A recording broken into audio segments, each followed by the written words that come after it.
I want to share something with you, and I need you to hear me. That goal you are pursuing, the bigger paycheck, the higher position, the nicer home, the better body, the admiration you think will finally make everything click, it will not deliver what you expect. My name is Jacob. I'm 78 years old, and I spent 5 decades chasing things that could never fix what I felt was missing inside me. 50 years is a long time to run in the wrong direction. So stay with me for a moment. What took me half a century to understand, I will try to pass on to you now. Maybe you will not lose as much time as I did. We all tell ourselves the same story, I'll be happy when I get promoted. When the mortgage is paid. When I retire. When people finally see my worth. I told myself that story my entire life. And yes, I reached those milestones. I climbed the ladder. I paid off the house. I retired. People respect me, or at least I assume they do. At 78, you stop keeping score. But here is the truth no one talks about, when you reach one goal, another one appears. The finish line keeps moving. Just when you think you are close, it shifts further away. I spent 50 years racing toward a destination that wasn't even real. Let me be honest about something I'm not proud of. I grew up with very little. Not destitute, but poor enough to feel it. My father worked in a factory his entire life. Every night he came home exhausted, hands worn down, and still people treated him like he didn't matter. I saw that as a child, maybe 11 or 12, and something hardened inside me. I decided that would never be my life. I would become someone important, and I would earn respect. So I worked relentlessly. 60, sometimes 70 hours a week. I missed dinners. I missed my children growing up. I missed ball games and ordinary moments. I told myself it was worth it because I was building a future. I was becoming somebody. By 53, I had made it to vice president. Corner office. My name is on the door. People addressed me as, sir. And when I got there, I didn't feel fulfilled. It wasn't total emptiness, but it wasn't what I expected. It felt like climbing a mountain only to reach the top and discover another peak waiting beyond it. I remember sitting alone in that office, staring out the window, thinking, this is what I sacrificed everything for. It took me another 21 years to understand what went wrong. I'm a slow learner, I suppose. Eventually, I realized I wasn't really chasing money or titles. I was chasing a feeling. I wanted to feel that I was enough. That I mattered. That I deserved to take up space in this world. I believed achievement would give me that feeling. If I just climbed high enough, worked hard enough, and earned enough, then I would finally feel whole. But no title can hand you that. No paycheck can supply it. No one calling you, sir, can create it. The sense of being enough.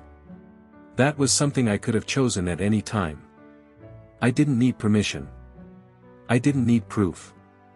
I didn't need to earn it. I simply needed to decide.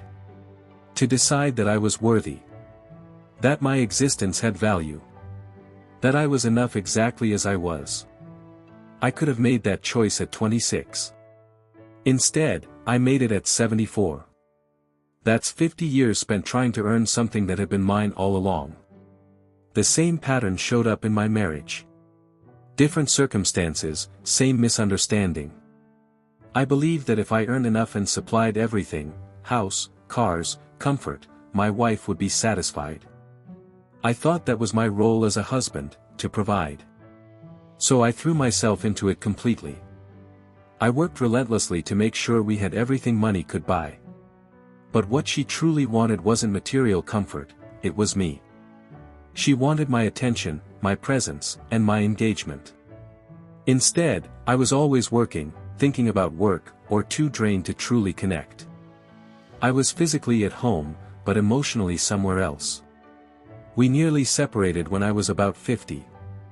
Not because I had failed financially, but because I had disappeared in every other way. I remember her words clearly, "Jacob, I don't need the money. I need you. I need you to see me, to listen to me, to actually be here." At the time, I didn't get it. I thought paying the bills and keeping the household running meant I was doing my part. It took years for me to comprehend that providing for someone is not the same as being present with them. The two are worlds apart. Now I'm 78. Many of my friends are around the same age, some older, some younger. A few are already gone. And I've noticed a pattern. The unhappy ones are still chasing something. They're still comparing, still measuring themselves against others. I know an 85-year-old man who's bitter because his neighbor owns a nicer car. At 85, he's still looking over the fence, still competing, and he's deeply unhappy. Another friend, 77, focuses only on what's missing. Her health bothers her. She feels her children don't call enough. She thinks her pension should be bigger. Every conversation is about what's wrong. She's been discontented for as long as I've known her, and she likely always will be, because she's waiting for circumstances to change before she allows herself to feel okay. But then there are others. They have a different energy, lighter, calmer. They're not trying to impress anyone or keep score. They are simply present. Curious. Engaged with whatever is in front of them. My friend Donald is 84 and the happiest person I know. He doesn't have much, a modest apartment, limited income, and imperfect health. Yet he wakes up grateful. He reads, learns, and asks questions. He once told me, "Jacob, I spent 58 years trying to become somebody. Now I'm just trying to be here, and it's so much better." That's the real distinction. It's not about wealth, physical condition, or even family, though those things can help. It's about whether you've made peace with yourself. Whether you've stopped chasing validation and started simply living.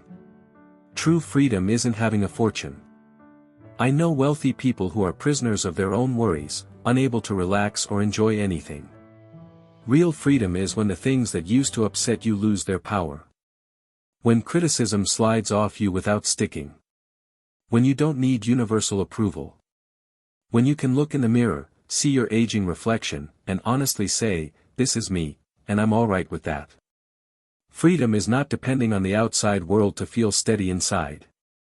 It takes many people an entire lifetime to understand that. Some never do. They spend their days pursuing the next achievement, the next upgrade, the next promise of happiness, never realizing that peace was never out there to begin with.